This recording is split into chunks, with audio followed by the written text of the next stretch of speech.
Hai, Assalamualaikum warahmatullahi wabarakatuh. Perkenalkan, saya Hadi Widodo, saya staf bagian hukum Sekretariat Kabupaten Suma. Pada video kali ini saya ingin memperkenalkan hasil dari tugas latsar saya yang berjudul Pedoman Taktis Digital Penyusunan Perda dan Perkada Kabupaten Suma. Kenapa teman-teman saya membuat buku peta Sluma ini? Karena yang pertama eh, mengawali dari beberapa pekerjaan di bagian hukum yang sering terjadi, yaitu adalah tingkat penelaahan yang berulang dari draft perda ataupun perbub yang masuk di Kabupaten Suma ini yang ditujukan kepada bagian hukum untuk ditelaah. Jadi urgensinya teman-teman adalah staf bagian hukum seringkali menemukan beberapa ketidakteraturan teknik penulisan yang membuat koreksi berulang dari kami selaku tim penelaah, yang membuat proses dari terbentuknya suatu perda atau perbub itu menjadi lama. Baik, saya ingin mengupas secara ringkas saja buku pedoman taktis saya ini. Yang pertama, buku ini memiliki 5 bab. Ada 5 bab teman-teman. Yang pertama pendahuluan, 2 pembahasan, 3 teknik penyusunan, dan 4 alur pelayanan SOP, perda perkada, dan yang kelima penutup. Nah, yang krusial adalah di bab 3, yaitu teknik penyusunan produk hukum daerah. Yang mana di sini teman-teman dari OPD selaku pemrakarsa masih banyak yang belum memahami secara pasti standar penulisan atau teknik penulisan yang baku, yang seragam untuk penyusunan perda dan perkada. Dalam buku ini saya rincikan teman-teman, nanti bisa melihat secara detail dari teknik penulisan yang saya sematkan di buku ini. Baik teman-teman, ini saya sudah masuk di bab 3 teknik penyusunan. Ini teknik penyusunan perda ya teman-teman ya. Di sini kalian bisa lihat untuk penggunaan kertas. Nah, di buku ini juga saya sudah merangkum ukuran kertas yang sesuai. Nanti di sini nanti bisa kalian lihat dan bisa kalian terapkan saat kalian membuat atau menyusun draft perda ataupun perkada. Di sini memang yang sering salah teman-teman. Kenapa? Karena ini krusial sekali. Jadi apabila nanti ini diharmonisasi atau difasilitasi ke bagian yang berwenang seperti Kementerian Hukum dan fasilitasi di Biro Hukum, ini pasti akan dibahas pertama kali. Nah, di sini juga sudah saya lengkapi teman-teman ya. Jadi kalian bisa melihat spasi dan dari jenis tulisan. Di sini kan kita pakai book omen style dengan ukuran huruf 12.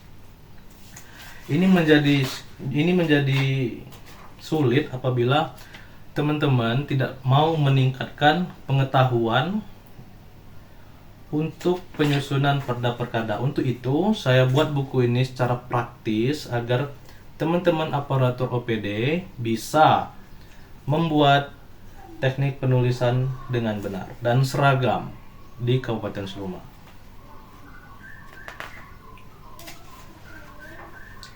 Di sini juga teman-teman, saya juga merangkum konsideran dan menimbang agar teman-teman bisa mengetahui secara singkat saja tentang pembentukan produk hukum yang ada dalam Undang-Undang 11 tahun 2012. Jadi di hierarki itu teman-teman nanti bisa kalian pelajari dalam buku ini agar tidak bertentangan dengan undang-undang yang di atasnya. Kemudian untuk perda dan peraturan bupati secara penulisan dan teknik penulisan itu sama, bisa kalian lihat langsung di buku ini teman-teman. Kemudian saya masuk ke bab 4. Nah, di sini saya sudah masuk di bab 4 teman-teman. Ini adalah SOP dan alur pelayanan.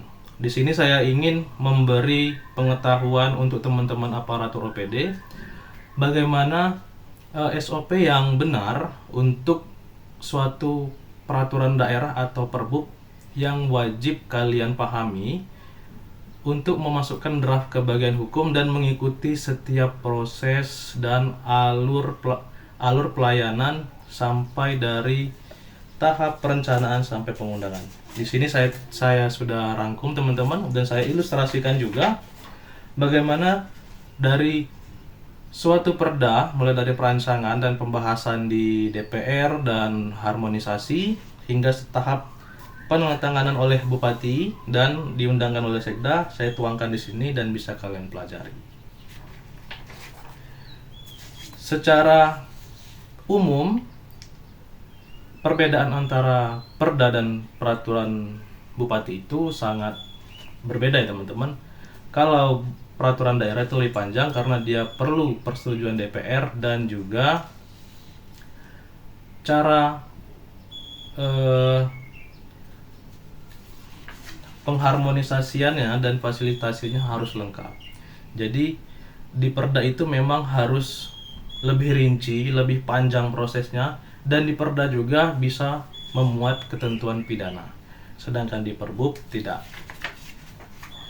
Di perbuk tidak perlu adanya kesepakatan antara bupati dan DPR. Cukup peraturan ini disetujui oleh Bupati Kabupaten Seluma. Oke. Untuk penutup mungkin bisa kalian baca di sini dan di buku ini juga teman-teman. Saya sudah menyediakan barcode. Barcode ini terintegrasi langsung ke Google Drive buku peta Seluma. Di barcode ini nanti kalian scan barcode ini langsung masuk ke Google Drive dan di situ sudah saya sediakan kop dan template yang standar untuk perancangan penyusunan draft perda dan perkada yang sudah siap pakai. Jadi kalian tidak usah lagi mengatur-ngatur margin dan kopnya. Jadi kalian tinggal download, tinggal kalian terapkan, namun sesuaikan dengan konsideran yang berlaku pada saat ini. Kemudian untuk teknis itu biasanya nanti akan diperdalam saat rapat antara OPD Pemrakarsa dan bagian hukum dan juga kepada instansi-instansi yang terkait. Oke, sekian saya Hadi Widodo. Saya mengucapkan terima kasih untuk teman-teman yang sudah membaca buku saya dan saya mohon saran dan dukungannya untuk kemajuan buku peta Seluma yang saya buat ini. Terima kasih teman-teman. Assalamualaikum warahmatullahi wabarakatuh.